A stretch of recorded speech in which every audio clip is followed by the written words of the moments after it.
భారీ వర్షాలతో వరద ముంపుకు గురైన ప్రాంతాల వ్యాధుల వ్యాప్తికి సంబంధించి ఆరోగ్య మంత్రిత్వ శాఖ మంత్రి సత్యకుమార్ కీలకమైన నిర్ణయం తీసుకున్న 4 రోజుల పాటు సర్వే నిర్వహించబోతున్నారు. 150 వైద్య బృందాలు నియమించారు. ప్రతి బృందంలో 3 కమ్యూనిటీ హెల్త్ ఆఫీసర్లు, ఒక ఏఎన్ఎం ఉంటారు. వరద ముంపు పూర్తిగా తొలగిన 32 మున్సిపల్ వార్డుల్లో ఈ సర్వే జరగబోతుంది.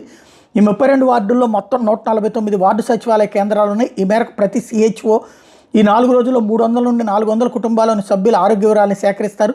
దగ్గు, జలుబు, జ్వరము, బీపీ, మధుమేహం, చర్మ వ్యాధులు, పాము మరియు తేలికాట్లు గాయాలకు సంబంధించిన సమాచారం సేకరిస్తారు. ఇప్పటివరకు ఆరోగ్య శాఖ అందజేసిన 1,00,000కు పైగా అత్యవసర మందుల కిట్లు లభ్యత, మందుల అవసరాలకు సంబంధించిన సిహెచ్ఓలు ఈ సర్వే కోసం ప్రత్యేకించి చెక్ చేస్తూ ఉన్నారు. ఈ సర్వే కోసం ప్రత్యేకంగా రూపొందించిన యాప్లో పొందుపరుస్తారు. కుటుంబ సభ్యులు అందించే సమాచారం మేరకు వ్యాధి తీవ్రతను బట్టి సమీపంలోని అర్బన్ పిహెచ్సికి కానీ మంత్రిత్వ శాఖ నిర్వహిస్తున్న ఉచిత వైద్య శిబిరాలకి, ప్రభుత్వ ఆసుపత్రికి పంపిస్తారు. కిట్లు లభించకపోయి ఉంటే మరుసటి రోజు ఆ సచివాలయాలకు సంబంధించిన ఏఎన్ఎంల కుటుంబాలకు అందజేస్తారు.